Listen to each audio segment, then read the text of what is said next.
Hmm,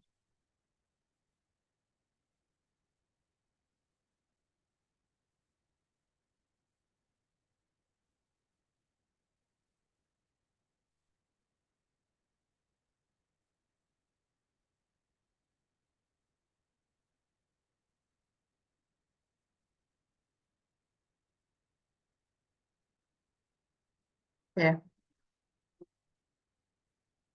Terlihat ya, Pak Bu ininya. Ya Bu, terlihat.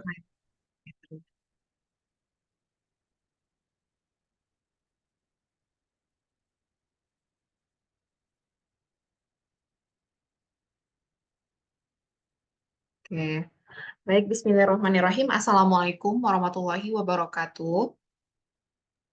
Waalaikumsalam warahmatullahi wabarakatuh. Assalamualaikum warahmatullahi wabarakatuh. Alhamdulillah ya, semoga semuanya sehat, Bapak dan Ibu, sama adik-adik mahasiswa semuanya.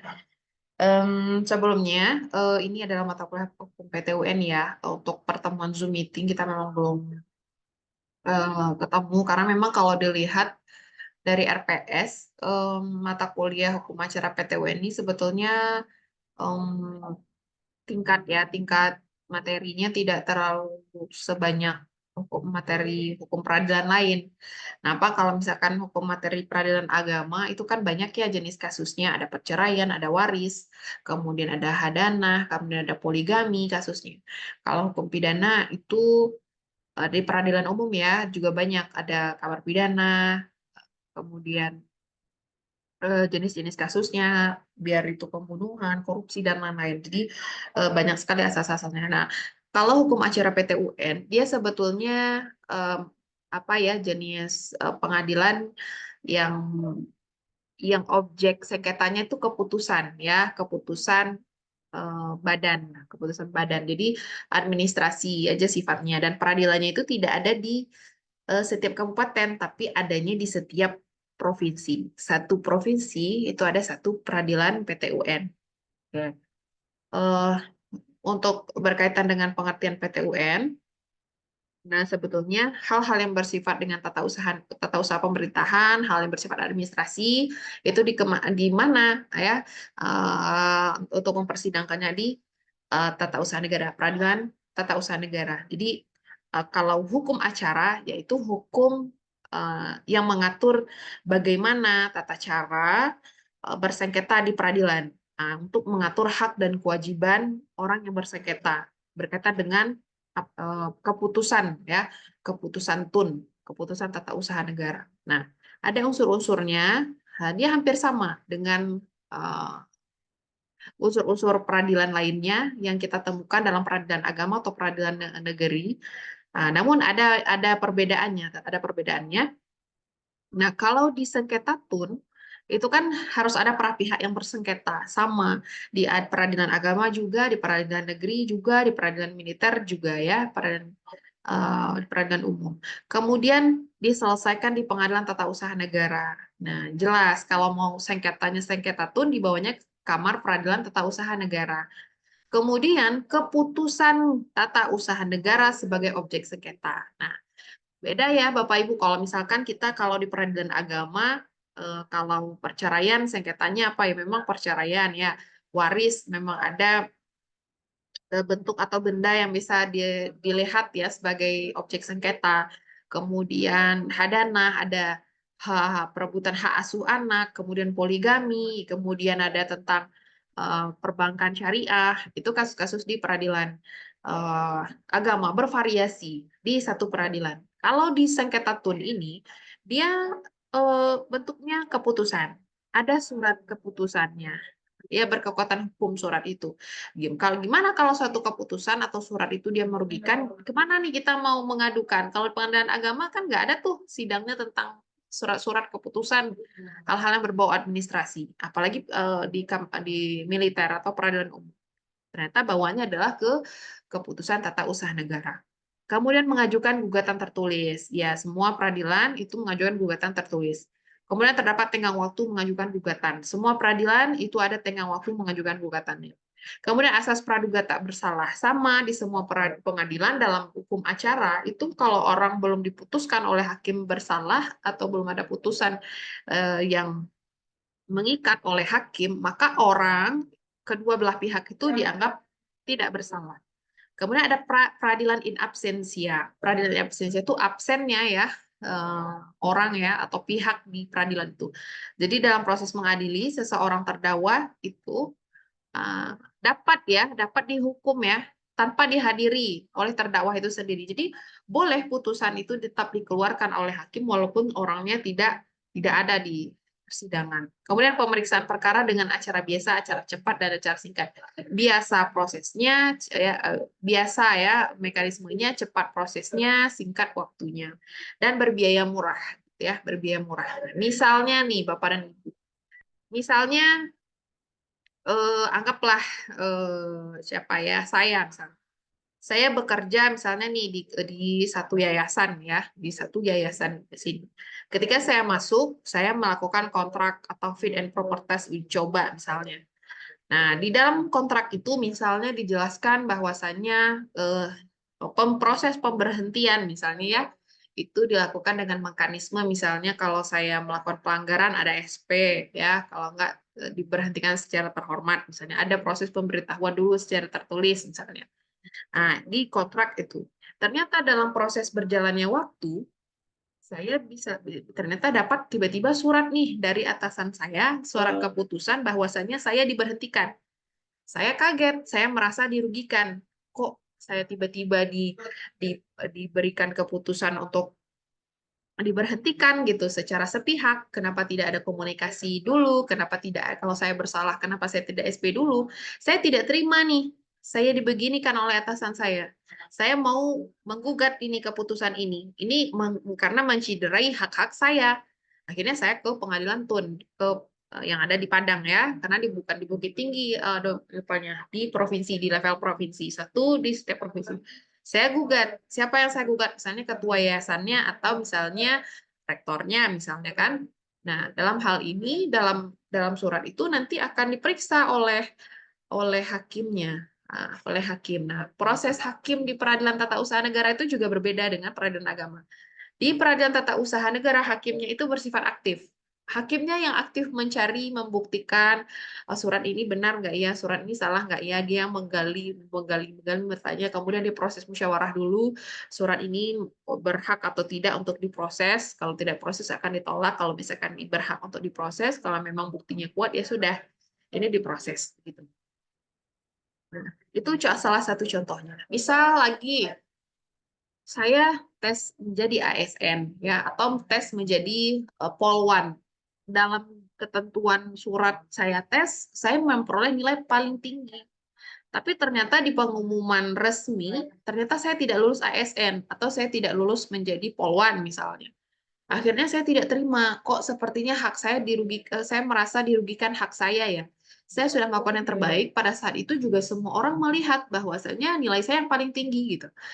Saya rasanya juga tidak ada kecacatan secara administrasi, secara psikologi, secara fisik misalnya. Saya tidak juga menyalahi aturan dan lain-lain itu. Kalaupun misalkan saya marah ada yang salah kan harusnya diberitahu oleh panitianya atau oleh pihaknya atau lembaga yang menyelenggarakan ini kok enggak ya misalnya. Saya tidak terima. Akhirnya saya bawa tuh ke PT UN, saya PT UN kan. Nanti ketika di PT UN kan, saya merasa bahwa hak saya dirugikan. Nanti hakim akan memeriksa, benar nggak nih dia dirugikan. Nanti hakim akan mencari, menggali. Sampai proses hakim mengadili, mencari, membuktikan itu, lembaga yang mengeluarkan surat itu mereka dianggap dalam hukum tidak bersalah. Ya, tidak bersalah. Kalaupun semisalnya mereka itu tidak datang ya ketika dalam persidangan, tapi ternyata dalam penggalian hakim dia bersalah, tidak masalah. Nah, ya, nanti hakim akan memutuskan itu namanya peradilan in absentia tadi. Jadi hakimlah yang nantinya akan memutuskan. Oh ya, setelah hakim memutuskan, oh ya, ternyata SK CPNS dia mengatakan Aisyah tidak lulus misalnya, atau saya mengatakan Aisyah tidak lulus, Polwan ini dibatalkan oleh hakim. Nah, artinya apa? Otomatis keputusan dari atasan tadi, misalnya keputusan dari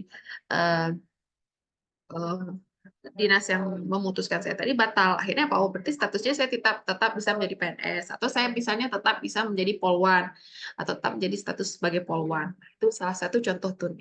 Ini kan misalnya mana lagi yang di pemerintah itu kan biasanya kalau ada panggilan gubernur yang ke gubernur datang ke pengadilan ngapain sidang. Nah, itu bisa jadi bukan gubernurnya yang bersalah berperkara dengan orang by orang, bukan, tapi memang keputusannya karena dia adalah orang yang menjabat ya dalam institusi lembaga, misalnya gubernur pemerintah daerah, itu dalam hal ini adalah gubernurnya, atau institusi pendidikan dalam hal ini ya rektornya yang pergi sidang misalnya itu. Tapi itu tidak ini sebetulnya tidak terlalu merugikan karena kan sifatnya membatalkan dan tidak membatalkan gitu sifatnya kalau di PTWN itu. Nah, itu berkaitan dengan hukum formil. Yang namanya hukum formil secara teoris ya bagaimana mengatur jalan persidangan ya. Itu sesuai dengan undang-undang. Dalam undang-undang TUN, yang paling banyak diatur itu adalah undang-undang berkaitan dengan hukum formil. 89 itu adalah hukum formil, 59 itu adalah hukum material. Nah, yang lebih penting daripada pelaksanaan sesuai dengan hukum, mekanisme hukum itu adalah asasnya.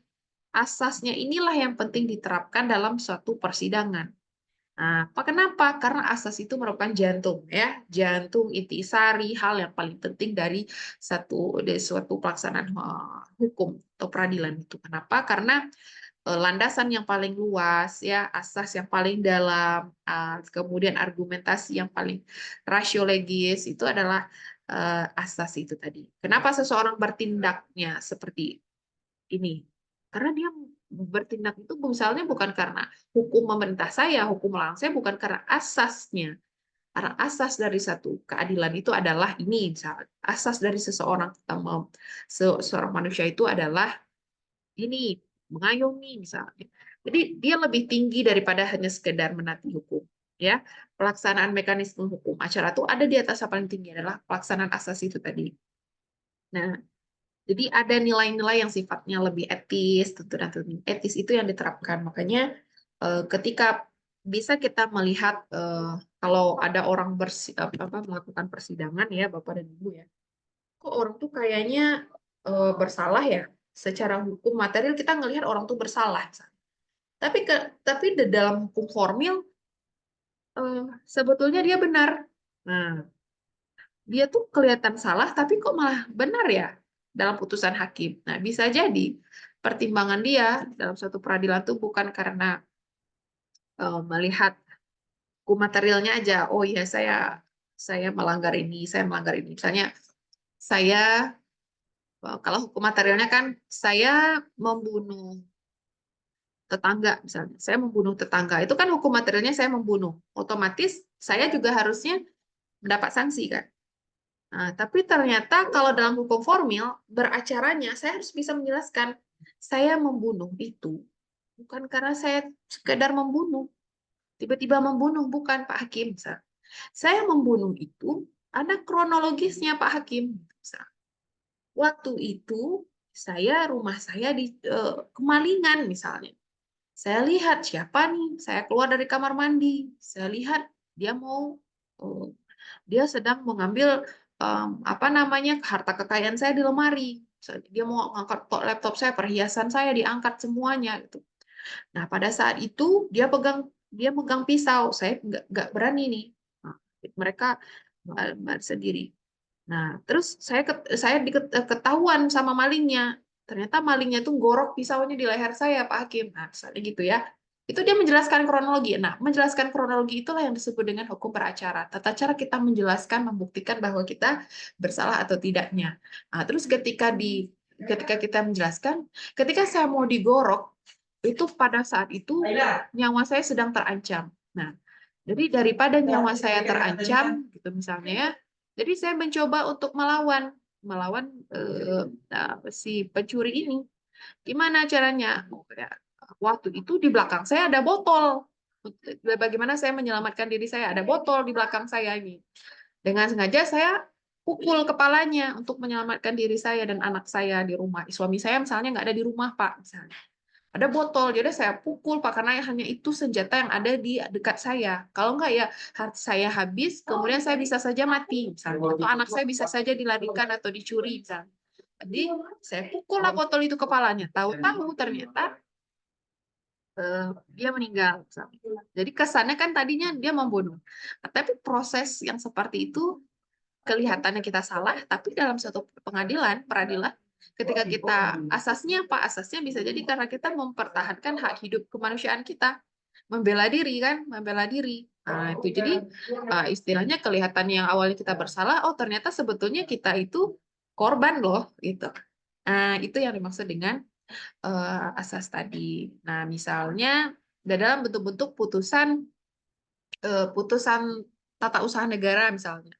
Dalam putusan tata usaha negara, kalau orang misalnya tidak memahami bagaimana konsekuensi dari suatu putusan, ketun ya, keputusan tata usaha negara atau katun ya istilahnya, dia bisa jadi kalau dia diberhentikan atau ada suatu keputusan atau suatu ketetapan yang merugikan dia, udah dia manut aja, ya udahlah mungkin ini nasib saya misalnya.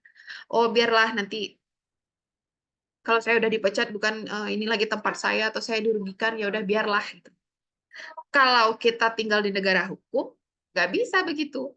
Kalau memang hak kita, keadilan kita direnggut, harus kita perjuangkan. Kenapa? Karena bisa jadi bukan hanya kita yang jadi korban, bisa jadi orang lain banyak korban lagi.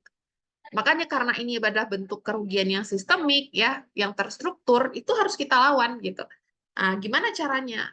Kita buktikan kalau kita yakin bahwasanya kita benar secara prosedur hukum, kita buktikan. Nah, ya, kita sampaikan nanti hakim juga yang bersifat aktif untuk menggali.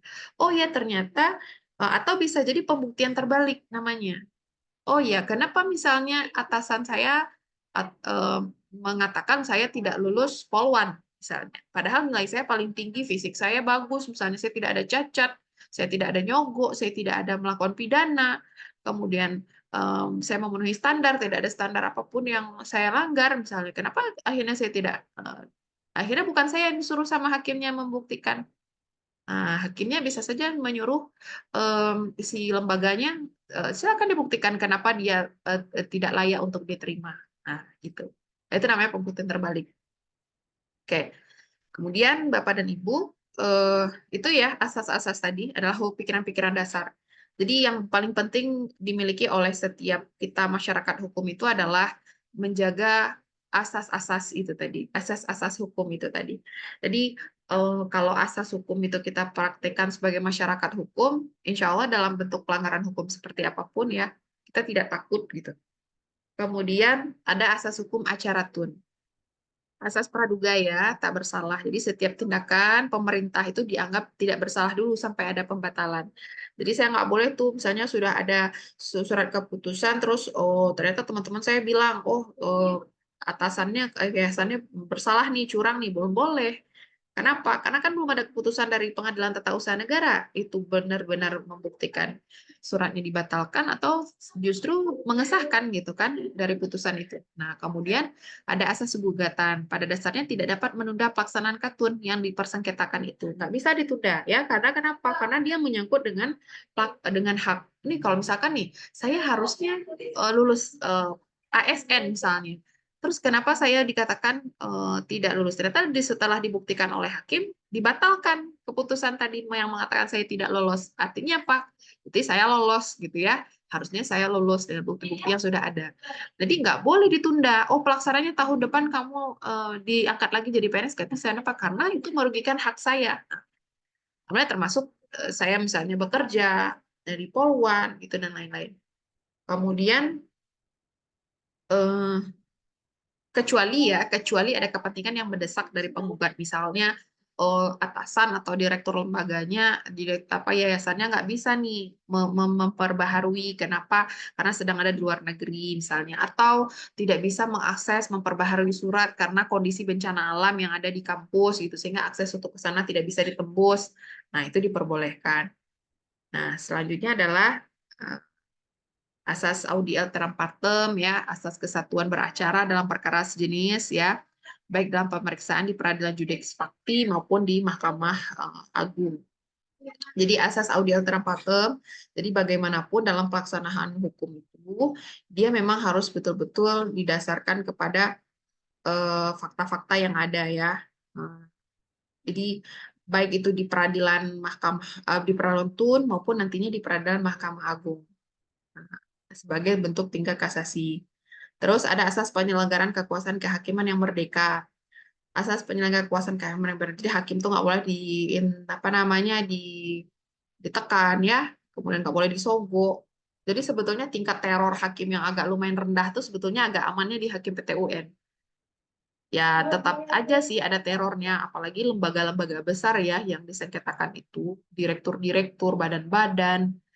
Biasanya bukan yang masyarakat bawah nih, biasanya lebih menengah ke atas tuh sengketa-sengketa yang diselesaikan. Nah, gitu. Tapi kenapa ya? Karena biasanya kasusnya tidak seramai peradilan agama yang cerai ya. Kasusnya lebih sepi sih biasanya. Kemudian ada asas peradilan dilakukan dengan sederhana, cepat dan biaya sederhana dalam hukum acaranya, cepat dalam waktu dan murah dalam biaya. Kemudian asas hakim aktif, jadi ada rapat permusyawaratan dulu untuk menentukan gugatan dapat diterima atau tidak. Kemudian disertai pertimbangan-pertimbangan. Kemudian ada pemeriksaan persiapan untuk memeriksa kejelasan dari gugatan. Kemudian hukum itu dapat ya hukuman sorry, ini ada keliru ya tulisannya. Hukum itu dapat memberi hukuman tergugat ya. Jadi sanksi ya, bisa memberikan sanksi kepada tergugat, kemudian memberikan info-info yang dibutuhkan sebagai hukuman bagi penggugat. Jadi hakim itu bertugas untuk menggali hukum ya. Kemudian dari hukum itu apakah si tergugat ini bersalah atau tidak, maka boleh diberikan hukuman kepada tergugat itu. Atau memberikan info-info yang dibutuhkan sebagai hukuman penggugat. Nah, misalnya ternyata si penggugatnya ngada-ngada gitu ya, atau dia asal masuk aja, belum periksa, ternyata suratnya palsu misalnya, atau dia fitnah misalnya. Boleh itu nanti diberikan sanksi hukuman penggugat. Hukumannya apa? Oh, nanti ketika dia mengajukan lagi tidak diterima misalnya. Atau asas sidang terbuka untuk umum. Boleh ya disaksikan. Ada asas peradilan berjenjang. Jadi setelah di tingkat pertama yaitu di Padang, nanti ada banding. Bandingnya kalau di Pulau Sumatera itu di mana Bapak Ibu? Kalau hukum PTUN. Ada yang tahu? Kalau Tun, kalau udah tingkat pertama kan di Padang nih. Tapi kalau nanti mau banding kemana? PTUN. Sumatera Utara. Oke. Ya benar. Di Sumatera Utara ya. Kalau kita di Provinsi Sumatera ini, kalau udah di tingkat pertama, ternyata kita mau nggak puas. Ya, kita nggak puas nih misalnya sama gubernurnya, surat keputusan gubernur. Nah, kemana kita mau banding? Banding ke Sumatera Utara. Ya udah, nanti kita sidang sama gubernurnya di Sumatera Utara. Kalau di Jawa itu di mana Bapak dan Ibu? Kalau di Pulau Jawa di mana? Ada yang tahu?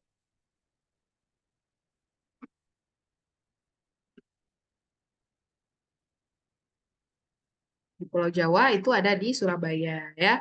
Kabarnya udah ada di Jakarta juga pengadilan tingginya. Nah, jadi kalau orang Jogja kalau mau sengketa mau gugat tunnya, misalnya ada mahasiswa menggugat rektornya, dia dia nggak puas nih di Jogja, akhirnya harus ke Surabaya mengajukan banding. Kalau daerah timur di mana, Bapak Ibu?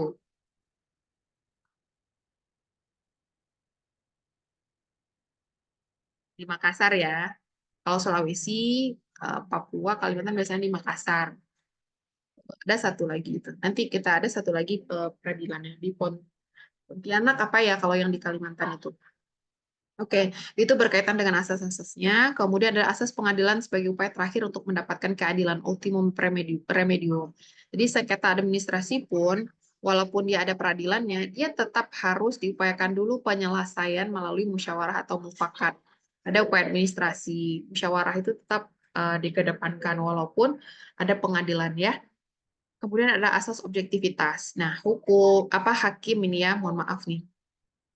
Saya yang salah ketik. Hakim ya atau panitera apabila terikat hubungan sedarah, semenda ya sampai sederajat ketiga atau hubungan suami istri meskipun telah bercerai dengan tergugat, penggugat, penasihat hukum atau antara hukum dan panitera atau hukum dan panitera tersebut mempunyai kepentingan langsung atau tidak langsung dengan sengketanya itu dilarang ya. Dilarang dalam artian itu nggak boleh ya. Kenapa? Karena itu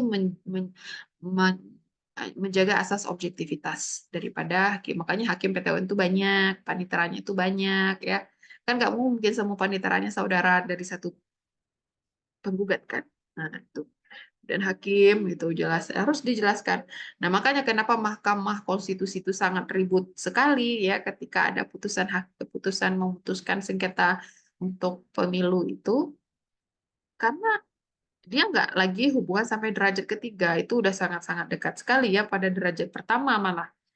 Nah, bayangkan tuh, hakim atau panitera apabila terikat hubungan sedarah, semenda sampai derajat ketiga atau hubungan suami istri, meskipun telah bercerai, meskipun sudah bercerai, nah, tidak juga boleh. Penggugat, penasihat hukum, atau antara hukum dengan panitera atau hukum dan panitera. Jadi kode etik hakim itu sangat ketat sekali. Saya pernah ketemu hakim ya di hakim pengadilan tinggi dulu di Jogja. Itu sampai salaman dengan tamunya itu nggak mau. Sampai sebegitu kuatnya etikanya. Jadi kita bertanya, kok nggak mau ya salaman gitu. Padahal ada adik senior, ada adik juniornya kan, senior seniornya yang bertamu. Misalnya kita mahasiswa aja yang untuk udah dia gini aja salam. Apa? Karena dia berpikir bahwasanya dari salaman, dari kedekatan itu sebetulnya bisa menimbulkan hal-hal yang sifatnya subjektif. Nah, entah apa ya. Jadi hakim itu juga punya pandangan sendiri berkaitan dengan komunikasi.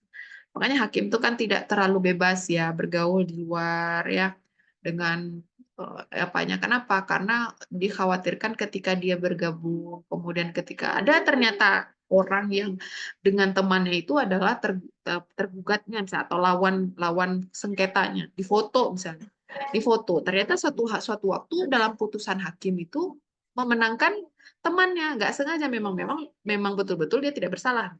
Tapi dengan foto ini bisa saja dia membuktikan bahwasanya oh hakim ini ada hubungan dekat. Kayaknya dia nggak subjektif nih. Nah, makanya itulah upaya-upaya yang dilakukan oleh hakim untuk menjaga hubungan atau jarak jauh dengan masyarakat, dengan apa ya? Kalau masyarakat itu boleh ya, dengan kepentingan masyarakat. Hal-hal yang tidak berbau kepentingan itu, kepentingan pribadi seseorang yang bisa aja mungkin nanti bersengketa di peradilan gitu. Nah, itu jadi sampai ke situ. Makanya kalau hakim itu kan tunjangan hidupnya itu kan udah termasuk sejahtera ya Bapak dan Ibu ya. Udah kamu tinggal ini aja hidup aman, semua tunjangan kamu beres gitu. Kamu nggak perlu kerja-kerja tambahan atau apa-apa, cari-cari ini ya udah kalau mau ada agenda ya udah bersama hakim aja gitu dengan lingkungan hakim. Ya agak terbatas memang geraknya hakim. Hidupnya penuh dengan teror gitu. Oke, sampai di sini ada yang ingin ditanyakan, Bapak, Ibu, dan teman-teman? Silahkan.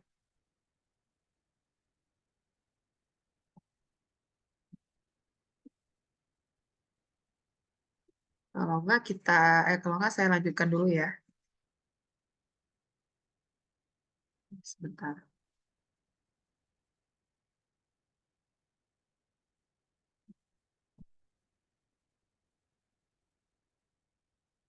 Hmm.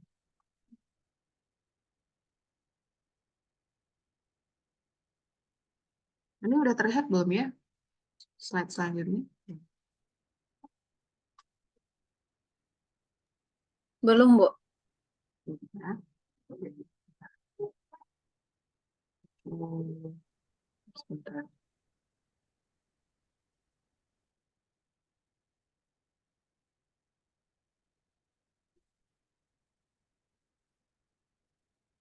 Oke, ada yang mau ditanyakan atau di-sharingkan?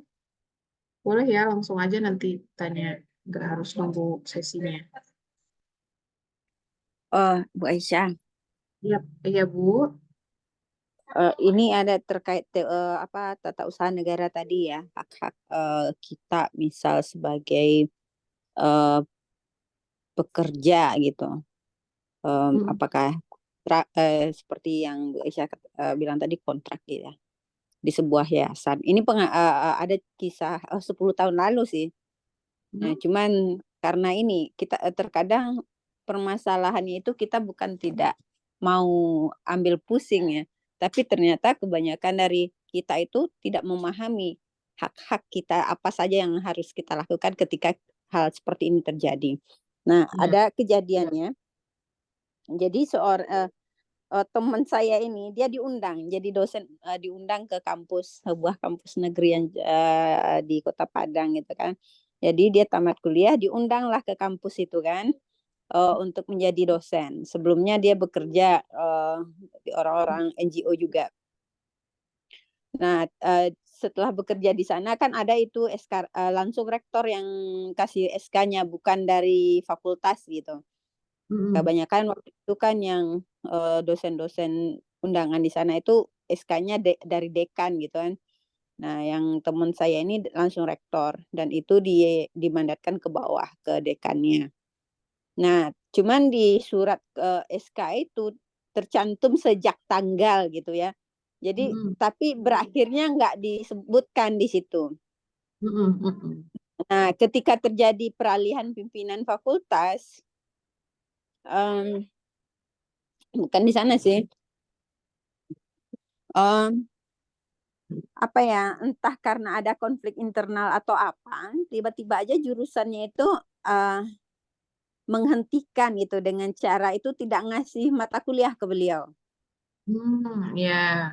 Tidak dikasih mata kuliah. Habis itu yang teman saya ini taunya itu dari mahasiswa. Kebetulan mahasiswa tanya kan, kenapa ibu nggak ada masuk di mata kuliah ini? Seharusnya biasanya ibu nih yang ngampu gitu. Tapi sekarang kenapa nggak ada ibu gitu?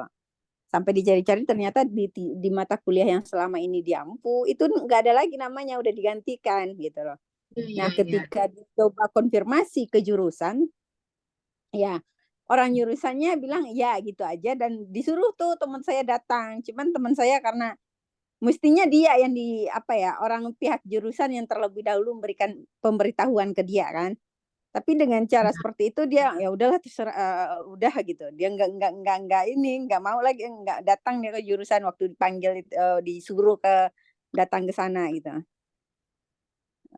Karena kalau dia nggak lapor gitu kan, dia nggak tanya ke jurusan, mereka akan diam saja. Nah, ini dalam kasus seperti ini apakah bisa sama dengan, seperti yang Bu Aisyah sebutkan tadi gitu? Apakah ada haknya juga untuk apa ya, mempertanyakan gitu, kenapa dia tiba-tiba diberhentikan dengan cara seperti itu gitu. Itu gimana, Bu? Oke, oke. Baik. Dia tadi konteksnya di kampus ya, Bu ya. Iya. Terus, kalau kampus biasanya adalah lembaganya berbadan hukum ya. Itu syaratnya yang pertama. Dia lembaga itu harus berbadan hukum. Jadi harus kita kita lihat apakah makanya lembaga itu kenapa dia harus berbadan hukum itu tujuannya salah satunya agar tidak ada dalam proses dia menjadi lembaga berjalan jadi lembaga itu tidak hak-hak orang yang dirugikan. Itu sebetulnya tujuan daripada berbadan hukum. Nah, berkaitan dengan ada yang dirugikan ya dari dia ada putusan pemberhentiannya berarti ya, Bu? Itu yang tidak ada sama sekali dilakukan. Jadi Nah, dia hanya dihentikan secara sepihak tanpa pemberitahuan. Nah, hmm, dipanggilnya dia itu disuruh datang ke kampus itu kan setelah dia mencoba konfirmasi ke jurusannya. oke, oke. Nah, Nah, syarat daripada kita harus akan menggugat tuh harus ada bukti tertulis itu, ada keputusan. Jadi objek kita ke PT UN itu ada surat keputusan. Ada nomornya berapa, lembaga apa yang ngeluarin, siapa yang menandatangannya, siapa yang mengeluarkan, ada bunyinya. Nah, itu. Jadi kalau dia tidak ada surat, dia hanya secara lisan, nggak bisa kita gugat. Kan kita nggak bisa yang menggugat lisan orang. Jadi harus bentuknya tertulis. Kenapa? Objek daripada PT UN itu keputusan. Keputusan yang bentuknya tertulis itu tadi. Nah, berkaitan dengan misalnya tidak ada mekanisme yang sebetulnya sesuai ya. Kok sebelumnya dia dipanggil, kemudian kok tiba-tiba tidak diberikan mata kuliah dan lain-lain gitu. Nah, itu juga kadang-kadang apa ya, lembaga itu udah tahu dia lembaga berbadan hukum atau harusnya mekanisme dan prosedurnya semuanya harus mentaati prosedur-prosedur hukum harusnya gitu. Nah, nggak boleh tuh sampai hanya sekedar lisan. Itu kan akhirnya ada yang dirugikan dan nggak bisa kan membuktikan ketika suatu saat bersalah gitu. Nah, jadi mungkin nanti bisa diingatkan tuh kepada teman ibu ya agar memberikan apa istilahnya peringatan gitu, memberikan masukan bahwasanya mekanisme perekrutan itu seperti apa? Apakah ada fit and proper, ada tertulis kontrak tertulisnya berapa lama, dimulainya kapan, berakhirnya kapan? itu boleh, karena itu kan berkaitan dengan hak kita. Kalau nggak bisa kita laporkan, itu menyalahi undang-undang ketenagakerjaan. Waktu kita kan pikiran kita, karena kan istilahnya menyangkut dengan jasa dan keahlian kita. Jadi ketika sesuatu itu berkaitan dengan jasa dan keahlian kita, berarti kan kita dihargai karena jasa dan keahlian kita. Jadi kalau misalkan dia tidak apa namanya tidak memberikan hak kita, boleh kita ini. Tapi kita melawannya dengan lisan. Kenapa? Karena kalau misalkan kita menggugat secara tertulis, yang kita gugat apa? Nah, gitu. Dia nggak ada kita nggak punya bukti yang kuat. Dan juga kalau misalkan dia nanti digugat, nanti dia akan bertanya, bisa jadi dia menang di situ. Bahkan nggak ada buktinya, Pak. Nah, buktinya nggak ada, Pak. Nah, itu hati-hati ya. Ini juga ada di mahasiswa nanti nih kalau udah lulus. Nanti kalau kerja, itu tanya kontraknya. Berapa lama. Jadi jangan sampai ada yang dirugikan. Kerjaan apapun itu. Sesederhana bekerja di sebuah konter itu harus ada kontraknya, ya, biar tidak ada hak-hak yang dirugikan. Kalau nanti terjadi suatu waktu yang merugikan kita, kan kita nggak tahu kejadian di masa depan itu kan seperti apa ya, Bapak dan Ibu. Sewa, pokoknya yang berkaitan dengan hubungan perdata lah dua orang ini. Selama kita berhubungan dengan orang lain, selama itu asasnya bukan asas kekeluargaan, beda ya. Kalau asas kekeluargaan ya terserah lah. Mau kita punya, kan nggak mungkin yang mertua kita minjam uang sama kita terus kita buat. Kalau asas kekeluargaannya, ini di mana sisi kekeluargaannya kan gitu. Atau misalnya anak kita minta uang atau minjam uang misalnya untuk temannya, kan nggak mungkin juga kita buat misalnya surat kontrak sama anak kita. Jadi hanya kita yang tahu mana yang pantas kita buat kontrak, mana yang rasanya pantas hanya untuk kita perjanjian itu secara lisan. Nah, ini penting juga kita mengetahui kita pra-riset dulu nih orang-orang ini dia kalau misalkan kita buat perjanjian, ini nggak ya, orangnya amanah nggak ya, orangnya tahu hukum nggak ya, atau nanti malah-malah dia yang mempermainkan kita. Nah, itu jangan sampai. Nah, gitu Bu. Jadi kalau dalam bentuk ini, kalau bukan nggak bisa, karena nggak ada surat putusan atasannya, nggak ada direkturnya. Jadi nggak bisa kita nuntut lembaganya. Iya, Gitu ya. artinya di lembaga yang berbadan hukum seperti kampus itu juga mungkin celahnya juga di situ, kalau diberhentikan dengan surat keputusan nanti bisa ada peluang mereka akan ini gitu kan ya. Tapi Iya, dengan tidak adanya itu akhirnya ya disitulah celah mereka bisa terbebas dari itu ya. iya, betul. Tapi kalau misalkan pun misalnya sekelas direktur rumah sakit atau misalnya rektor atau kepala sekolah.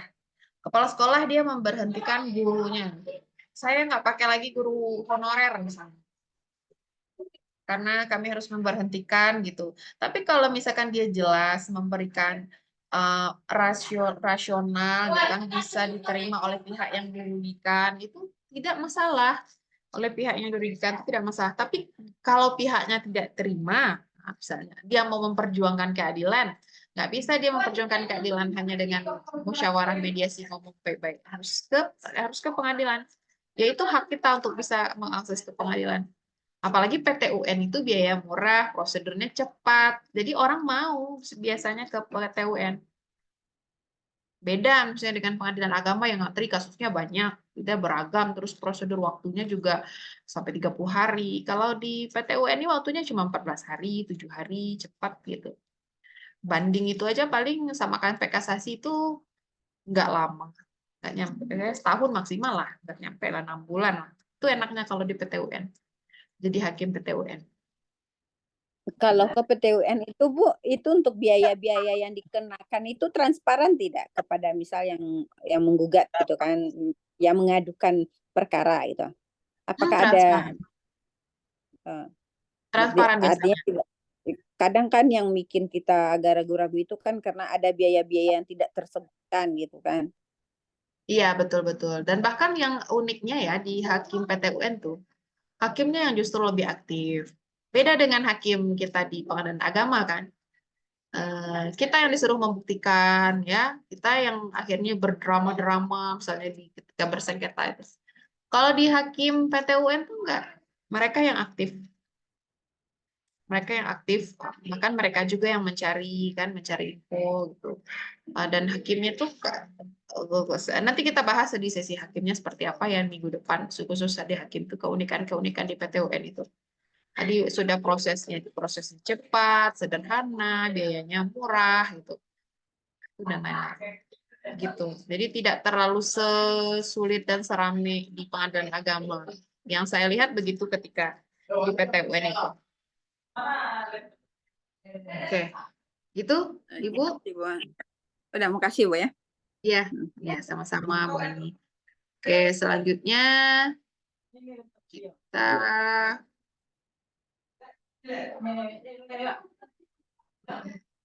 mohon maaf ini ada yang mengganggu.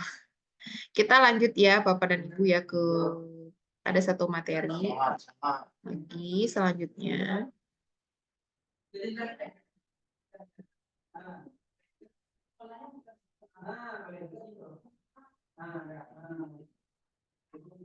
Ya. Bapak dan Ibu, berkaitan dengan kekuasaan kehakiman, kita sama-sama tahu ya, ada peradilan umum, peradilan agama, peradilan militer, dan peradilan tata usaha negara. Itu ada di Undang-Undang PTUN ya.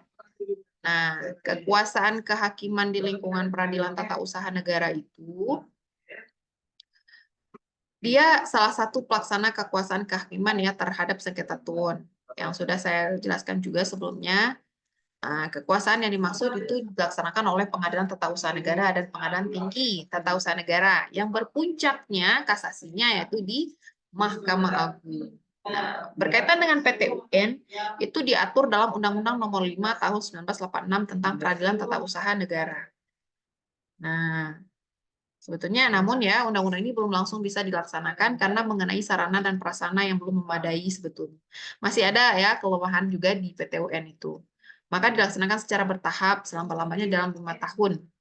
Yang diatur kemudian dengan PP ya, kemudian PTUN PP, kemudian PTUN diterapkan secara efektif di seluruh wilayah Indonesia. Jadi sejak tahun 1991 sebetulnya ya PTUN itu. Tapi kemudian undang-undangnya sebetulnya memang tahun 2004. Kemudian ada perubahan. Undang-undang terakhir itu nomor 51 tahun 2009. Nah, tujuan daripada PTUN itu adalah yang pertama mengembangkan dan memelihara administrasi negara yang tepat menurut hukum, efektif dan efisien. Jadi mengembangkan dan memelihara administrasi negara yang tepat menurut hukum, efektif, memelihara administrasi negara. Kemudian menyelesaikan sengketa antara badan atau pejabat tun dengan masyarakat yang dapat menghambat atau merugikan pembangunan nasional. Nah, itu jadi sengketa antara badan atau pejabat tun ya, pejabat tun boleh pejabat tun itu siapa, misalnya gubernur, wali kota, dan menegakkan kebenaran, keadilan, ketertiban dan kepastian hukum sehingga dapat memberikan pengayoman kepada masyarakat dari tindakan kesewenang-wenangan penguasa. Jadi kan sering ya penguasa itu dia mengeluarkan suatu putusan yang itu merugikan hak orang lain gitu. Jadi supaya mereka tidak sewenang-wenang gitu ya, dianggapnya saja mungkin kita nggak pandai baca, nggak kritis, buat aja suatu putusan dianggap kita semuanya. Apalagi dalam undang-undang itu sebuah peraturan ketika sudah diundangkan semua masyarakat dianggap tahu. Nah, itu bahaya. Nah, itu bisa jadi sesuatu hal yang bisa dianggap dijadikan senjata oleh pejabat tun. Nanti dia tiba-tiba aja menerbitkan satu aturan dan ternyata itu melanggar ya. Ini organisasi PTUN ini Mahkamah Agung, ini PT ya, ini PT Tun, nanti PTA, PTM, PT Tun. Jadi di sini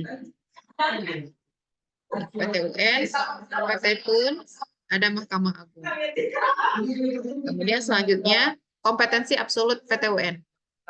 Jadi pengadilan itu bertugas dan berwenang memeriksa, memutus dan menyelesaikan sengketa tun. Ya. Kemudian sengketa tun, sengketa yang timbul dalam bidang tata usaha negara antara orang atau badan hukum perdata dengan badan atau pejabat tata usaha negara, baik di pusat maupun di daerah, sebagai akibat dikeluarkannya keputusan tata usaha negara termasuk sengketa kepegawaian berdasarkan peraturan perundang-undangan yang berlaku. Jadi tadi itu misalnya tentang kepegawaian itu rentan sekali tuh. Bisa ditunkan. Kemudian kompetensi absolut. Kompetensi absolut itu Tadi ya, suatu badan pengadilan ada kewenangan yang berkaitan untuk mengadili suatu perkara menurut objek atau materi atau pokok sengketa. Nah, adapun yang menjadi objek sengketa di PT UN adalah keputusan TUN atau disebut dengan best checking yang diterbitkan oleh badan atau pejabat TUN. Sedangkan perbuatan badan atau pejabat TUN lainnya, baik perbuatan material maupun penerbitan peraturan, masing-masing merupakan kewenangan peradilan umum dan Mahkamah Agung. Jadi gitu ya, Bapak dan Ibu. Berkaitan dengan perbuatan material, itu adalah ranahnya kewenangan peradilan umum dan Mahkamah Agung. Tapi hal yang kaitan objek sengketanya itu ada sebuah keputusan, ya, keputusan itu ranahnya di PT UN. Jadi jangan sampai terbalik ya.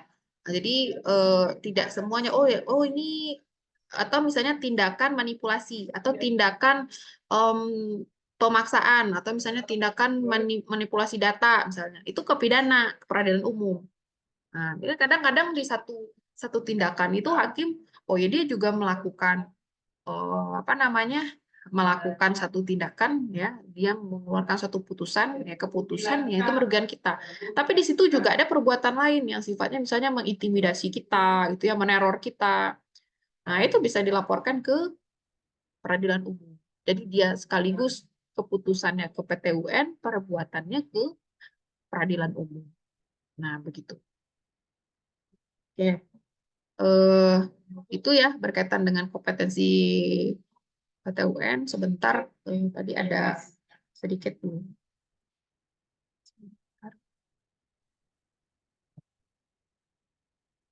Ini kompetensi PT UN.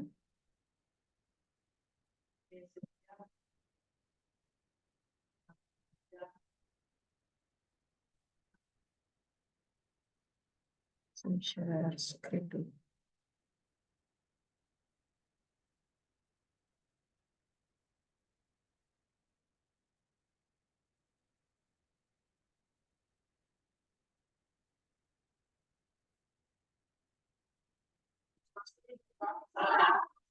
Ya.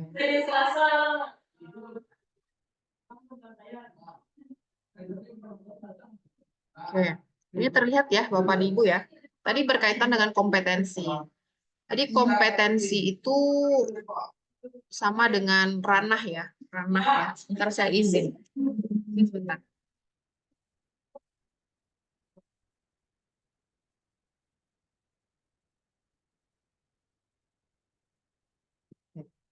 Berkaitan dengan kompetensi atau kewenangan ya, suatu badan pengadilan itu untuk mengadili suatu perkara itu dapat dibedakan atas dua. Ada kompetensi relatif dan ada kompetensi absolut. Di pengadilan manapun, pengadilan pidana, pengadilan agama ya, pengadilan militer, pengadilan pidana, termasuk pengadilan PT UN itu ada kompetensi relatif dan kompetensi absolut. Nah, kompetensi relatif itu berhubungan dengan kewenangan pengadilan untuk mengadili suatu perkara sesuai dengan wilayah hukum. Wilayah hukum itu disebut relatif. Nah, sedangkan kompetensi absolut adalah kewenangan pengadilan untuk mengadili suatu perkara menurut objek, materi atau pokok sengketa. Jadi apa kompetensi absolut ya? Apa kompetensi absolut yang itu memang tidak bisa diganggu gugat, nggak bisa diprotes apapun. Ya, objeknya apa? Itu tadi keputusan. Nah, keputusan itu. Nah, berkaitan dengan kompetensi relatif. Relatif itu kan istilahnya ada pilihan di situ. Boleh A, boleh B, boleh C lah misalnya. Kan apa? Oh, kewenangan pengadilan untuk mengadili suatu perkara. Misalnya, oh saya nih berperkara misalnya dengan Bu Ani tadi misalnya. Saya mau menggugat Bu Ani misalnya. Atau Bu Ani mau menggugat saya. Nah, jadi kewenangan relatifnya di mana? Oh iya, karena saya sama-sama di Sumatera Barat, jadi saya yang menggugat Bu Ani, jadi pelaksanaan pengadilannya, proses pengadilannya di mana? Di Sumatera Barat. Tapi kalau misalkan saya mau menggugat Pak Jokowi misalnya, Pak Jokowi ngeluar keputusan yang nggak tahu keputusan apa itu merugikan saya misalnya. Akhirnya gimana? Di mana sidangnya? Di Jakarta, di sini apa di mana? Oh ya, ternyata sidangnya berdasarkan daerah penggugat. Nah, boleh nggak di daerah tergugat? Nah, nanti kita bahas di selanjutnya berkaitan dengan kriteria-kriteria ini. Nah, berdasarkan kompetensi relatif ya, suatu badan pengadilan itu ditentukan oleh batas daerah hukum yang menjadikan kewenangannya. Nah, Suatu badan pengadilan itu dinyatakan berwenang untuk memeriksa suatu sengketa apabila salah satu pihak sedang bersengketa. Syaratnya harus ada salah satu bersengketa. Kemudian berkediaman di salah satu daerah hukum yang menjadi wilayah hukum pengadilan itu. Nah, berkediaman di salah satu daerah hukum yang menjadi wilayah hukum pengadilan itu.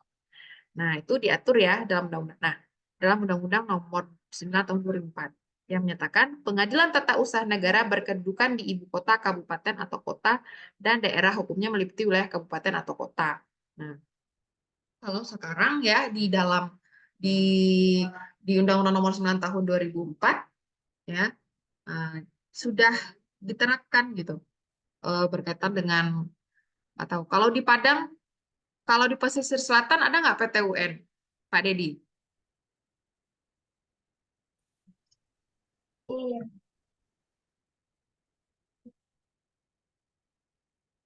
Kalau di Padang, yang kota Padang ada nggak, Bu Ani?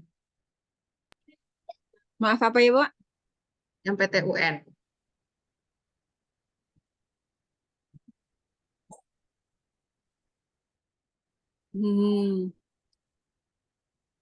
Saya kurang memperhatikan lingkungan. Oke. Oke, baik. Nah, sebelumnya ya PT UN tuh hanya ada di setiap provinsi-provinsi, ya, di setiap provinsi-provinsi aja. Nah, tapi ternyata dalam perkembangan-perkembangan itu memang ada beberapa kabupaten atau kota saja gitu yang punya. Tapi nggak banyak. Kenapa? Karena untuk saat sekarang PT UN itu masih terbatas sebanyak 26 ya pengadilannya. Nah, terus pengadilan tingginya ada 4. Ada PT UN Medan, Jakarta, Surabaya, dan Makassar di seluruh wilayah Indonesia. Jadi 26 PT UN itu belum tentu juga setiap provinsi punya PT UN. Padahal kita sekarang Bu udah Aisyah, 3 ya. di Padang ada. Ya. Ada. Di Padang ada. Itu yang di Padang adalah pengadilan tata usaha negara ya, yang tingkat pertama. Nah, jadi seperti PT UN Medan, wilayah hukumnya meliputi wilayah Provinsi Sumatera Utara. Dan PT Tunnya wilayah hukumnya meliputi provinsi-provinsi yang ada di Sumatera. Nah, tadi yang kita bahas. Ada di Padang memang ada PT UN, tapi itu PT UN yang Provinsi Sumatera Barat. Nah, adapun kompetensi yang berkaitan dengan tempat kedudukan atau tempat kediaman para pihak, yakni para pihak penggugat dan tergugat. Ya, dan pihak ini kan penggugat dan tergugat. Diatur tuh gugatan sengketa tata usaha negara itu diajukan kepada pengadilan yang berwenang yang daerah hukumnya meliputi tempat kedudukan tergugat. Nah, apabila tergugat lebih dari satu badan atau pejabat tata usaha negara dan berkedudukan tidak dalam satu daerah hukum pengadilan, gugatan diajukan kepada pengadilan yang daerah hukumnya meliputi tempat kedudukan salah satu badan atau pejabat tata usaha negara itu. Nah, jadi maksudnya tadi saya mau Bu Ani gugat saya gitu. Saya kan tergugat. Jadi apabila tergugat saya dalam hal ini tergugat ya di ranah di tempat saya misalnya. Saya Bu Ani orang Jambi nih. Nah, jadi Bu Ani gugat saya.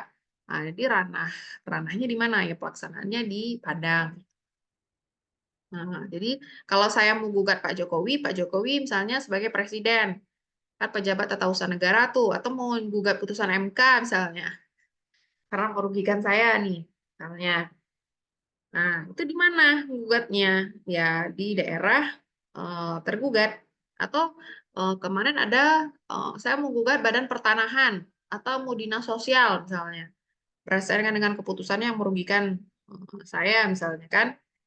Di mana? Di daerah tergugat. Kalau dua tergugatnya gimana? Ya terserah, kalau mau di salah satunya juga nggak apa-apa. Tapi cari prioritas mana yang kesalahan potensi besar dari masalah itu ada besar lebih besar gitu di situ daerah situ tempatnya. Misalnya eh, Kementerian Agraria, ya kan? Sama Badan Pertanahan Sumatera Barat. Tapi kepentingannya lebih besar ke Badan Pertanahan Sumatera Barat. Jadi pasti untuk layak sidangnya ada di Padang. Dalam hal tempat kedudukan tergugat tidak berada dalam daerah hukum pengadilan tempat kediaman penggugat, maka gugatan dapat diajukan ke pengadilan yang daerah hukumnya meliputi tempat kediaman penggugat untuk selanjutnya diteruskan kepada pengadilan yang bersangkutan. Misal, ada provinsi anggaplah provinsi yang nggak ada pengadilan tingginya, nggak ada pengadilan tingkat pertamanya mana? Provinsi yang terbaru misalnya, anggaplah kita Sumatera Barat ini nanti punya Sumatera Timur, Sumatera Tenggara misal ya. Sumatera Tenggara ini belum ada punya pengadilan. Padahal kita mau menggugat nih pejabat tun yang ada di situ, tapi mereka belum punya PT UN. Jadi boleh melaksanakannya di Sumatera Barat. Dalam hal ini kita yang sebagai penggugatnya di Sumatera Barat. Kemudian dalam hal-hal tertentu sesuai dengan sifat sengketa tata usaha negara yang bersangkutan yang diatur dengan peraturan pemerintah, gugatan dapat diajukan kepada pengadilan yang berwenang yang daerah hukumnya meliputi tempat kediaman penggugat. Jadi boleh ya, mau tempat penggugat, mau tergugat itu sebetulnya boleh. Kesimpulannya begitu. Apabila penggugat dan tergugat berkedudukan atau berada di luar negeri, gugatan diajukan kepada pengadilan di Jakarta. Jadi kalau keduanya sama-sama di luar negeri, nah itu misalnya lagi gugat, ternyata pas waktu kita domisilinya sedang di luar negeri misalnya, nah udah diajukan ke Jakarta melalui misalnya KBRI, ada badan perwakilan Indonesia yang ada di negara masing-masing negara misalnya. Kemudian apabila tergugat berkedudukan di dalam negeri dan penggugatnya di luar negeri, gugatan diajukan kepada pengadilan di tempat kedudukan tergugat. Tempat kedudukan tergugat, ya. Penggugatnya di luar negeri, sementara tergugatnya di dalam negeri. Misalnya saya digugat nih sama teman saya misalnya. Saya sebagai tergugat ada di dalam negeri. Jadi boleh menggugatnya di tempat kedudukan saya, misalnya di Sumatera Barat, gitu. Kemudian dengan demikian, gugatan pada prinsipnya diajukan ke pengadilan di tempat tergugat dan hanya bersifat eksepsional di tempat penggugat. Hanya pengecualian saja di tempat penggugat. Kalau memang di tempat daerah tergugat tuh nggak ada pengadilan, maka boleh di tempat penggugat. Jadi pada prinsipnya adalah menggugat tuh ya di tempat tergugatnya. Jadi kita yang datang ke tempat si tergugatnya. Nah, beda kalau dengan pengadilan agama kan kadang-kadang kita gugat ya di tempat kita, orang yang tergugat yang dipanggil ke tempat penggugat. Kemudian hanya saja sampai sekarang peraturan pemerintah tersebut banyak ya, ada yang belum ada juga pengaturan-pengaturannya. Terus kompetensi absolut tadi berkaitan dengan kompetensi absolut. Kompetensi absolut itu berkaitan dengan kewenangan peradilan, ya, untuk mengadili suatu perkara. Nah, berkaitan dengan objek yang disengketakan itu. Materi pokok sengketa, adapun yang menjadi objek sengketa tata usaha negara adalah keputusan tata usaha negara. Sebagaimana diatur ya dalam pasal 1, nah, atur dalam pasal 1 angka 3 Undang-Undang Nomor 5 Tahun 1986, Undang-Undang Nomor 9 Tahun 2004. Kompetensi absolut PTWN adalah sengketa tata usaha negara yang timbul dalam bidang tata usaha negara. Antara orang berarti person ya, atau badan hukum, perdata dengan badan atau pejabat tata usaha negara. Boleh orang dengan badan, badan dengan badan, ya, badan atau pejabat itu. Nah, baik di pusat maupun di daerah, sebagai akibat dikeluarkannya sebuah keputusan tata usaha negara, termasuk sengketa kepegawaian berdasarkan peraturan perundang-undangan yang berlaku. Nah, makanya tadi saya bilang sengketa kepegawaian, misalnya dia ASN kan, jadi pegawai negeri, ternyata dia dirugikan, boleh nuntut gitu. Oke, itu dulu ya Bapak dan Ibu ya untuk materi kita. Pelan-pelan ya, semoga nanti ada serapannya gitu kan, perlu difilter. Kalau ada yang ingin ditanyakan boleh, kalau enggak kita cukupkan. Gitu ya. Nanti saya share videonya, jadi bagi yang tidak hadir pun masih bisa mempelajari berkaitan dengan PTWN. Jadi sebetulnya PTWN tuh enak sih, apa dia nggak terlalu ribet. Kenapa? Coba tanya. Objek sengketa PTWN objek kewenangan absolut PTWN apa? Saya tanya ulang.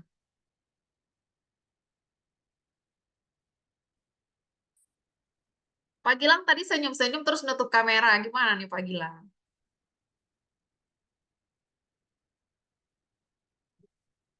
Apa? Apa? Bapak Permonio tadi Bu, dia ketawa Bu. Katanya dia tahu. Ayo, gimana? Siapa yang bisa jawab? Kasih nilai 100 nih.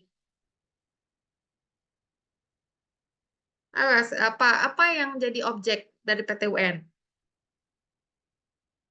Apa sih yang diperiksa kalau Pak Gilang kan yang dicari problem kan PKL nih, yang diselesaikan di jam gadang. Kalau PTUN apa?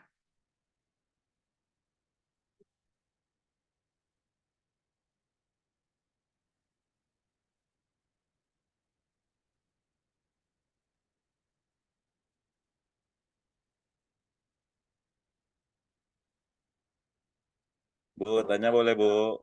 Oke, boleh. Ya. Siapa Bu, ini? kalau untuk saya Asrul Ntar Khairi, dulu, Bu. ini siapa nih nggak kelihatan? Wajahnya mana nih, Pak?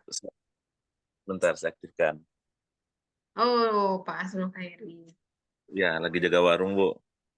Oh ya, semoga laris manis ya, Pak. Bu, kalau untuk di PTUN, antara yang apa namanya itu, pemohon yang mengadukan dan yang teradukan itu nggak perlu hadir ya di waktu persidangan. Cukup Perlu. bahan-bahan kenyataannya saja. Perlu juga sebetulnya. Perlu juga. Jadi sebetulnya yang paling perlu justru mana sebetulnya penggugatnya kan. Kan yang punya kepentingan penggugat, Pak. Yang dirugikan kan penggugat. Sebetulnya kan. Nah, kenapa dia istilahnya ada istilahnya pengadilan in absentia, itu istilahnya kalau tergugatnya nggak datang, itu pun nggak masalah. Karena kan yang dikaji bukan, kita nggak perlu orangnya sebetulnya. Yang dikaji kan keputusannya. Ya kan, keputusan ini sebetulnya ada nggak sih melanggar hukumnya dari si penggugat ini ngajuin. Jadi sebetulnya kalau nggak dibilang nggak penting juga, nggak benar juga, Pak. Ya. Jadi sebetulnya walaupun hakim itu yang aktif mencari, hakim itu bermusyawarah menggali di awal persidangan itu kan hakim itu sudah membentuk tim ad hoc sebetulnya. Dia menggali dulu ini kasus apa ya? Misalnya, oh ya ini kasus misalnya tentang em, apa namanya kasus ASN misalnya kan, perubahan SK ASN. Oh ternyata dia protes karena awalnya dia menjadi ASN, ternyata dia tidak menjadi ASN.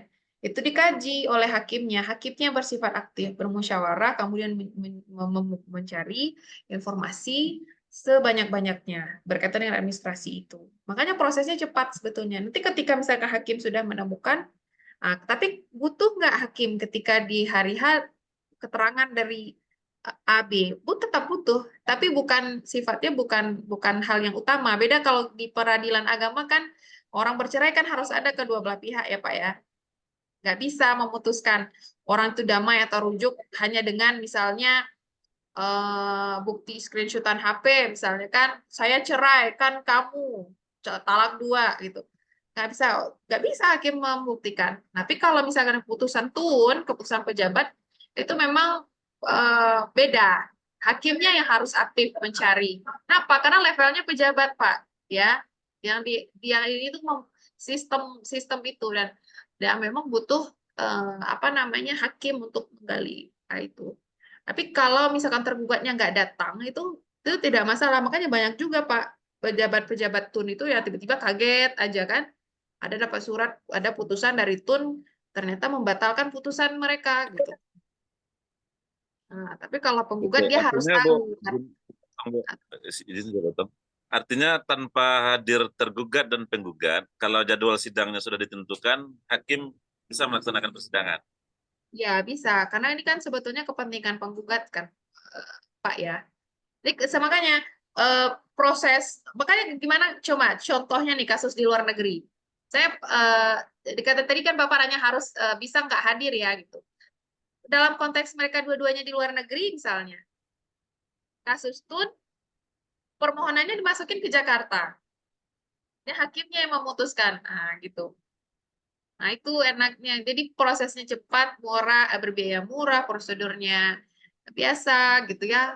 Kenapa? Karena yang dikaji itu adalah tunnya. Tinggal misalnya yang kita perjuangkan tuh betul-betul atau merugikan hak kita atau tidak. Jadi hakim itu yang kadang-kadang membutuhkan. Kadang kan di putusannya misalnya lewat ini aja, lewat email kan sekarang ada putusan e-court pengadilan begitu.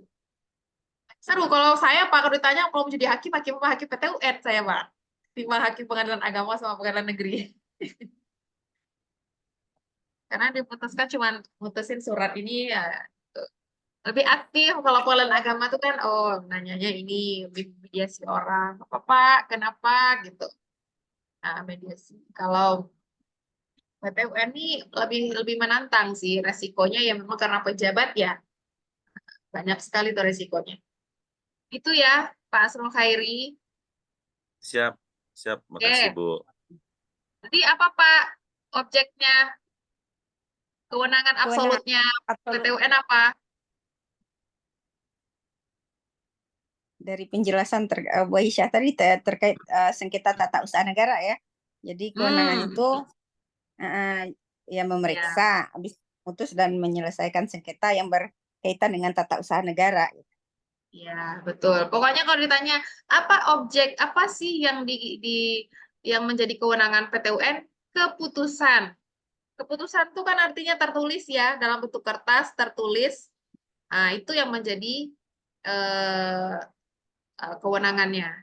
Jadi hal yang bersifat administrasi pemerintah dan administrasi tata usaha negara itu ke PTUN. Nah, kalau misalkan orang Jambi sama orang Bengkulu, ya penggugatnya satu di Bengkulu, tergugatnya di Sumatera Barat, di mana pelaksanaannya? Yang di Medan tadi itu ya? Iya, Bu. Bukan. Tingkat pertama dulu, tingkat pertama. Belum, kalau Medan kan Misalnya. udah tingkat banding ya. Berarti ke Padang. Apa Nah, emang Di Padang tempat dulu tergugat, Bu. tergugatnya. Ya, Di tempat tempatnya tergugat. berarti ke Padang. Nah, kalau misalnya ternyata di Padang belum ada Pak PTUN-nya. Tunggu Bu, tadi kan yang berkasus nih orang Jambi sama Bengkulu. Ya kan? Ya. Oh iya, orang Jadi Jambi sama Bengkulu ya. Oke. Berat yang nah, penggugatnya Jambi, yang tergugatnya Bengkulu. Di mana? jadi sidang ke Padang jauh kali. Di Ya, berarti Bengkulu, Bu. ya, saya salah ya Lokasi bilang tergugat. provinsinya. Berarti di tergugatnya di Bengkulu. mana? Di Bengkulu. Ternyata Pak, di Bengkulu belum ada PTUN. Di Jambinya ada tidak, Bu? Di Jambi ada. Berarti ke Jambi dulu. Nah, berarti di Jambi. Nah, Hmm. ternyata kasusnya eh, di Jambi ini tidak memuaskan. Mau ngadain banding. Kemana bandingnya, Pak? Ke Bu, Pengadilan Nah, itu Tinggi, Bu. PTUN. ke Pengadilan Medan Tinggi ya. ke Ke Medan, Medan. Sumatera Ya, Utara. oke. Eh, Kalau misalnya orang Jogja sidang sama orang Surabaya, ternyata nggak puas, Pak. Mau ngadain banding. Kemana bandingnya? Kan ke Surabaya, Bu. Boleh ke Surabaya. Ke Jakarta boleh nggak, Pak Dedi? Boleh mungkin, Bu. Boleh. Oke. Kalau orang Papua sama orang Kalimantan lagi gugat putusan otorita IKN misalnya yang merugikan masyarakat Kalimantan, misal ya. Terus Ke sidang. Surabaya, Bu. Di mana Pontianak, tempatnya? Pontianak. Makassar, Makassar ya, Makassar. Nah, di Makassar ya, daerah-daerah atas itu ke Makassar. Oke. Terus orang Makassar sama orang Surabaya nggak puas, mau kasasi. Ke Ke Jakarta. Jakarta, Bu. Kasasi kemana? Mahkamah Agung, Bu. Ke Mahkamah Agung, gitu ya. Jadi nanti yang Sumatera, jadi jangan langsung-langsung mikirnya, oh ya kalau mau banding ke Jakarta, langsung jangan ya, banding ke Medan dulu kita. Kalau mau banding, nanti kalau udah nggak bisa banding, baru kita kasasi, misalnya ke Jakarta, ke Mahkamah Agung. Oke. Eh, itu dulu ya Bapak dan Ibu ya. Nanti kita lanjutkan lagi soal PTUN. Saya kalau sebetulnya ngajar PTUN ini enak sih. Semangat nih. Karena salahnya bagusnya kita bisa praktek langsung sama PTUN ke pengadilan PTUN itu Pak. Karena ngelihat hakimnya beda dari hakim-hakim di Bu Aisyah, pengadilan agama, pengadilan negeri. Cara Ibu mereka memutuskan. Iya, Bu. izin satu terkait ini ada kasus si Vina itu yang Vina Riki ini yang lagi viral. Kan ada salah satu yang yang di apa ya yang tertuduh itu kan dia di daerah mana ya di Jogja atau mana dan itu dia diminta untuk ikut-ikut sidang di Surabaya di Surabaya atau di mana di daerah si Vina itu ya. Nah, dan itu jaraknya jauh, sementara dia dari keluarga yang tidak mampu gitu kan. Dia nggak Ya. sanggup. Jadi beberapa kali sidang itu dia tidak pernah ngikuti. Nah, dia melalui penasihat hukumnya minta sidangnya itu dilakukan di kotanya dia gitu. Itu bisa tidak, Bu? Oh, kasusnya apa nih? Pidana ya? Pidana, ha. Kasus pidana. Sebetulnya bisa aja sih. Cuman kembali lagi, kalau berkaitan dengan pidana, misalnya dia nggak mampu, kurang mampu, karena kan ada namanya pro bono ya istilahnya di hukum itu. Kuasa hukum itu nggak boleh menolak kasus termasuk orang tuh nggak mampu. Orang tuh nggak punya uang, kalau dia butuh pendampingan hukum, itu harus dibantu. LBH, pengacara nggak boleh, itu sifat dasar nggak boleh nolak kasus. Jadi harusnya orang miskin pun dia tetap akan dapat pengacara ya, atau bantuan hukum itu dasarnya.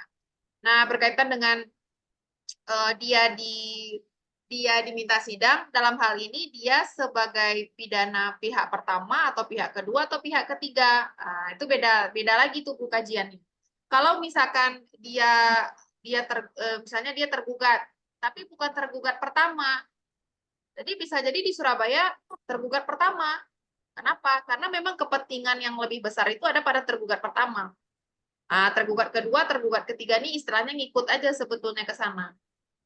Nah, ikut aja sebetulnya ke sana. Jadi, bisa nggak kita minta dia ke situ?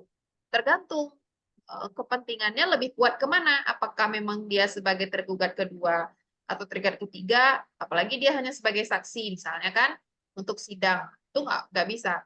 Jadi daerah di tempat tergugat dan penggugat, jadi itu nggak boleh. Misalnya nih Bu, Ibu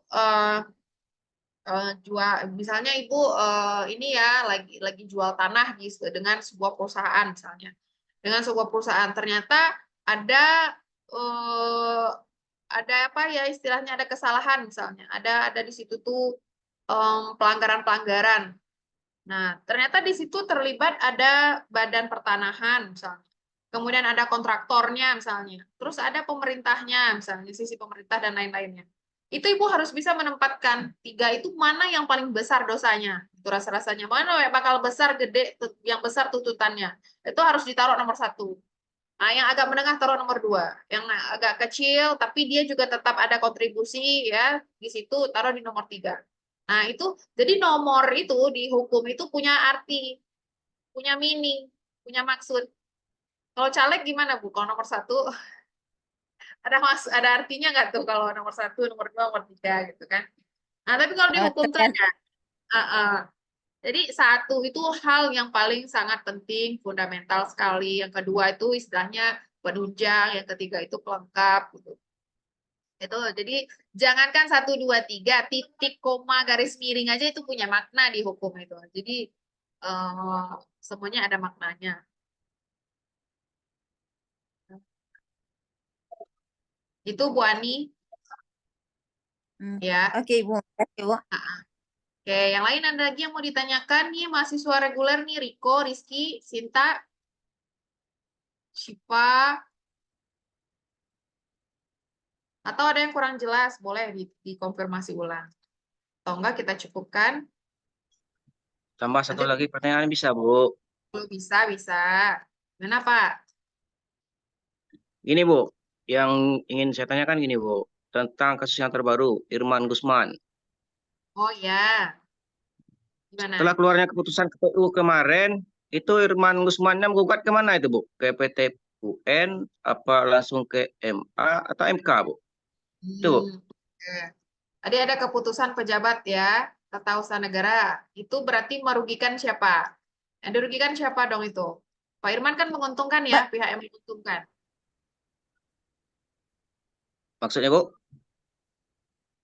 Ada nggak pihak yang dianggap dirugikan? Kalau di hasil kemarin kan 4 DPD ya, 4 kan anggota Ya, DPD. Yang pertama sesuai ya, Sherin itu ya. ya. Yang kedua, Ada Emma Yohana, ada Muslim Yohana. Yatim, ya, Yang ketiga Muslim Muslim Yatim. Yatim. Berarti kan sesuai. Yang keempat, berarti kan Pak Irman Gusman Ustadz dengan Jel. Ustadz Jel. Yang Ustadz dirugikan adalah Ustadz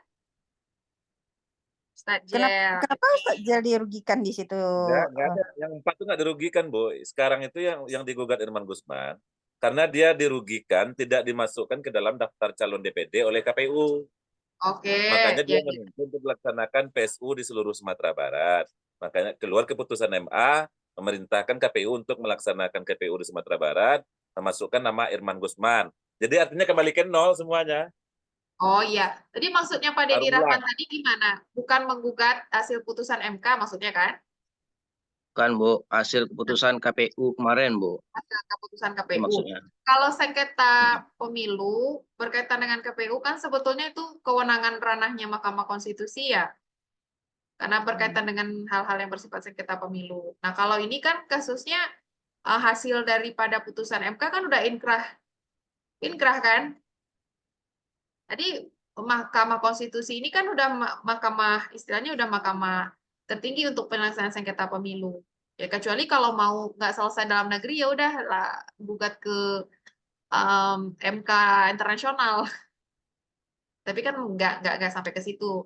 Jadi artinya secara eksekusi daripada putusan Mahkamah Konstitusi yang inkrah itu dan banding ya mau nggak mau harus melaksanakan itu eksekusi. Eksekusi. Memang ya banyak ya apanya daripada putusan-putusan itu memang banyak kerugian-kerugiannya dari sisi materinya pasti akan mulai lagi ya. Kan nambah biaya lagi, tenaga lagi, Izin, pikiran Bu. lagi. Izin. Bu, paling-paling kalau yang kasus Irman Gusman itu kita Hmm, paling memperdebatkan di KPU-nya. ya Ketika ya. sudah lahir keputusan dulu MK untuk menyuruh memasukkan nama Irman Gusman di daftar pemilihan DPD Sumatera Barat, keputusan MK kan sudah final tuh dan mengikat. Tapi Ya. pada kenyataannya KPU menafsirkan sendiri gitu loh.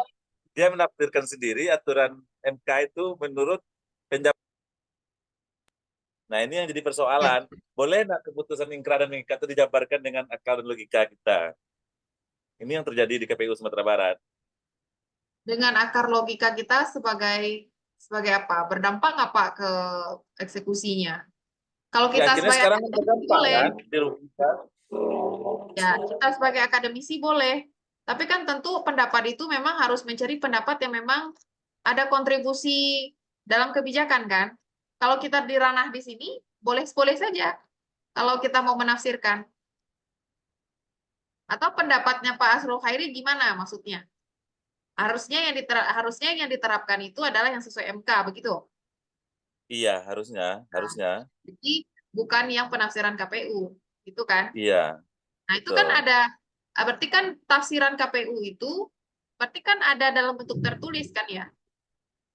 Kan nggak mungkin Iya, hanya kurang lebih. tafsiran hanya ada di pikiran dan lisan, harus ada dalam bentuk tertulis. Misalnya mungkin di KPU ada contohnya misalkan tafsirannya harus melakukan ulang misalnya ya, ulang. Ya kalau mau berani kalau memang keputusan KPU itu merugikan ada hak orang yang dirugikan, ya bisa aja putusan itu mau di PT UN kan.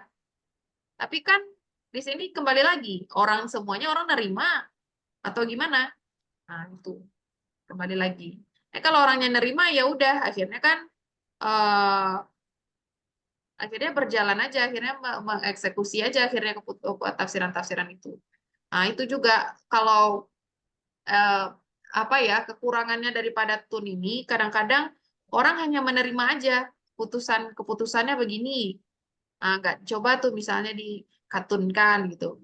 Bisa aja sih sebetulnya putusan pejabatnya. Tapi itu banyak Pak, nggak cuma KPU nanti yang kena. Bisa lembaga ini, lembaga ini, lembaga ini, lembaga ini. Kalau udah berkaitan dengan pemilu. Bisa juga Betul, Mahkamah betul, Konstitusinya ke bawah juga. betul. Oke, gitu. Ada lagi yang lain? Atau selama Bapak Ibu ada yang pernah punya pengalaman mengkatunkan putusan?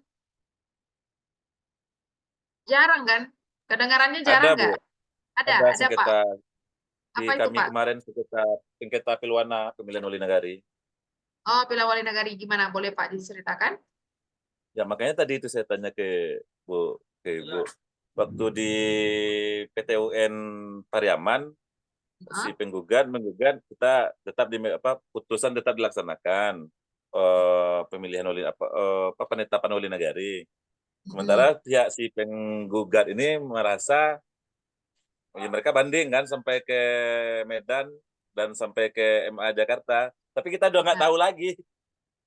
Terakhir keluar email dari putusan dia dari Jakarta tetap sama dengan PT UN. Itu makanya tadi saya tanyakan bisa nggak tanpa kita tidak hadir tapi persidangan itu tetap berjalan, tetap melahirkan putusan. Padahal saya nggak tahu tuh Bu. Oh, ya, ya, ya. Oke, oke, oke. Tadi sampai sekarang gimana, Pak? Belum belum ada putusan yang jelas. Ada putusannya Sudah, udah ada sudah, di tangan. sudah Bu, Udah. sudah keluar putusan dari Jakarta dari MA. Hasilnya membatalkan apa gimana? Tetap melaksanakan, tidak ada pembatalan. Oh, tetap melaksanakan. Oke. Tetap melaksanakan ya. Jadi kalau tetap melaksanakan. Nah, jadi gitu. Kertas saja kan ya. Kertas saja yang berangkat sidang. Kertas saja Orangnya yang berangkat. Bahkan kita nggak tahu kan, hanya tahu-tahu masuk email putusan MA tentang sengketa Pilwana di Padang Pariaman. oke. Gitu. Yang penting penggugatnya harus aktif. Kalau penggugatnya nggak aktif, ya bakal banyak katun-katun yang memang tidak akan pernah masuk ke pengadilan, Pak. Nggak ada kertas-kertas yang masuk ke pengadilan. Nah, itu makanya eh, harus hati-hati ya, apalagi sebagai kepegawaian atau masyarakat kita tuh penting tuh untuk diedukasi soal itu. Kadang-kadang kan apalagi nih jenis apa orang-orang yang bekerja sekarang banyak tuh yang dirugikan misalnya dari hak-hak pekerjaannya, misalnya yang ASN tuh banyak juga kasus-kasus tuh kan. Atau ada juga tuh yang seleksi-seleksi dia sudah dinyatakan seleksi murni lulus 100%, tahu-tahunya minta sogokan. Itu kan bisa aja tuh dikatunkan. Tapi kan orang masyarakat kita belum nggak tahu ya. Saya di level bawah di masyarakat kita di bawah itu mungkin lebih familiarnya dengan peradilan agama karena peradilan agama itu menyangkut dengan kehidupan keseharian mereka, memang real nyata ya yang memang mereka hadapi. Kalau di masyarakat kita ini sebetulnya mungkin agak kurang apa ya agak kurang kenapa? Karena kita punya lembaga sendiri sebetulnya ya, lembaga musyawarah di tingkat kerapatan adat nagari itu, lembaga adat. Jadi istilahnya kayaknya lembaga legislatif adat kita lebih berfungsi deh ketimbang lembaga peradilan kita gitu. Kalau secara Nah, masyarakat, nah Bu, izin Bu. nah, ya Kalau gimana Pak? putusan lembaga adat bisa nggak kita bawa ke PT UN? Berbadan Termasuk hukum nggak lembaga Pak? negara nggak itu? Berbadan hukum nggak Pak? Enggak. Kan kalau keputusan adat kan hanya kesepakatan aja. Kesepakatan Nah, adat selingkah nagari. kalau adat tuh itu kelemahannya Pak, dia nggak bisa di ini kan digugat, kemudian dibawa ke ranah hukum karena dia memang kesepakatan. Nah, hal-hal yang berbau adat tuh kan dia berangkat dari kesepakatan bersama. Bahkan bahkan kadang-kadang banyak outputnya banyak lisan juga kan, kadang-kadang. Nah, terus yang syarat daripada PT UN tadi kan berbadan hukum Pak, berbadan hukum. Makanya bisa digugat dari sisi hukumnya. Kalau mau gugat putusan adat di level nagari, ada nggak di level provinsi adat kerapatan adat yang lebih tinggi ya? Itu tentu dengan sebanding dengan itu pula ininya prosedurnya, mekanismenya. Jadi syaratnya adalah pejabat tata usaha negara, pejabat pemerintahan, kemudian badan ya, badan pemerintahan, yang itu semuanya instansinya adalah berbadan hukum. Nah, itu kalau misalkan tidak berbadan hukum, tidak bisa. Berbadan hukum ini dia sampai bayar pajak, kemudian ada identitas perizinan dari Kemenkumham, gitu kan. Tuh. Dan biasanya kerapatan adat nagari kita ini mana mau ngikut yang seperti itu kan. Karena dia sebagai identitas hukum yang spesifik sebetulnya, kekhasan yang harus dipertahankan sebagai ciri khas lokal ya kan. Punya sistem sendiri sebetulnya kita itu. Satu lagi boleh nanya, Bu? Boleh, Pak. Ini Gimana? misalkan ada sebuah kebijakan yang kita gugat melalui PT UN dan kebijakan itu batal, anggaplah kita menang gitu kan, menggugat kebijakan itu, Tetapi di dalam kebijakan itu ada pihak yang dirugikan secara finansial, secara keuangan, entah masyarakat, entah lembaga atau perorangan.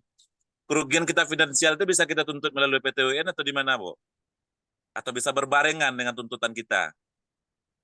Oh, berarti keputusannya dia tetap yang dituntut ini kan bentuknya keputusan. Tapi ada kita tuntut Betul. rugi dari perbuatannya. Tadi ada contoh Iya, sebelumnya betul. kalau yang berkaitan dengan keputusan itu kamarnya ke PT UN. Tapi kalau kita misalnya menuntut adanya, anggaplah di situ tuh ada apa istilahnya ya korupsi misalnya atau gratifikasi di situ atau misalnya penipuan, kita tuntut nih balik gitu kan. Nah, itu kan ranahnya ke kamar pidana. Dua tuntutan nanti, satu masuk ke PT UN, satu masuknya ke kamar pidana. Dua tuntutan ya, Bu ya. Dua tuntutan. Jadi jangan sampai salah masuk kerjaan hakim PT UN itu enggak gitu-gitu Pak. Mencari Oh, berarti kesalahan-kesalahan enggak. Dia dua fokus. kali kita selesai PT UN, nanti kita buat laporan di Pengadilan Negeri Berkaitan tentang dengan kerugian. perbuatan pejabatnya yang mau kita tuntut gitu ya, itu ke peradilan umum. Tapi kalau berkaitan dengan yang kita rugikan, nah apa hak-hak kita kan yang ada di bentuk tertulis apa namanya keputusan. Jadi yang keputusan itu yang dimasukkan ke sana. Nah, tapi kalau tuntutan yang lain itu ke pidana. Nah, banyak ya Pak kasus-kasus misalnya ada satu kasus tapi dua kamar. Misalnya lagi ada kasus misalnya perceraian misalnya kan, perceraian. Bisa aja dalam perceraian itu ternyata dua kamar, masuk kamar pidana satu, masuk kamar peradilan agama satu. Atau dalam konteks perbankan syariah, satunya masuk ke ternyata dalam perbankan syariah ini akadnya ternyata apa namanya akadnya tidak sesuai nih dengan syariah, kemudian ada kerugian-kerugian. Itu mungkin di peradilan agama, tapi ternyata di situ ada hal-hal lain, misalnya pencucian uang, kemudian ada korupsi di dalamnya. Nah, itu ke kamar pidana. Nah, makanya harus dibedakan. Itu tadi yang dimaksud dengan kewenangan absolut. Kewenangan absolut yang tidak bisa diganggu gugat, satu aja tuh PT UN. Ingat aja, apa nih ranah kewenangannya PT UN? Keputusan, ya, keputusan pejabat negara. Itu yang dituntut selama dia berbadan hukum. Catatannya berbadan hukum. Oke. Gitu ya, Bapak Ibu ya. Nanti kita lanjutkan lagi Jumat depan perkuliahan kita selanjutnya berkaitan dengan PT UN ya. Ya, Bu. Oke. Makasih banyak, Bu. Baik, terima kasih banyak ya Bapak dan Ibu semua mahasiswa-mahasiswa sudah hadir. Eh, Selamat sore, sehat selalu, selamat Lebaran ya, hari Senin ya Lebaran ya. Oke, saya tutup ya Bapak Ibu ya. Assalamualaikum warahmatullahi wabarakatuh. Waalaikumsalam warahmatullahi wabarakatuh. Waalaikumsalam warahmatullahi Wes, wabarakatuh. selamat Terima kasih banyak, Ibu. Ya, siap. Terima kasih Bapak Ibu. Bu Ani.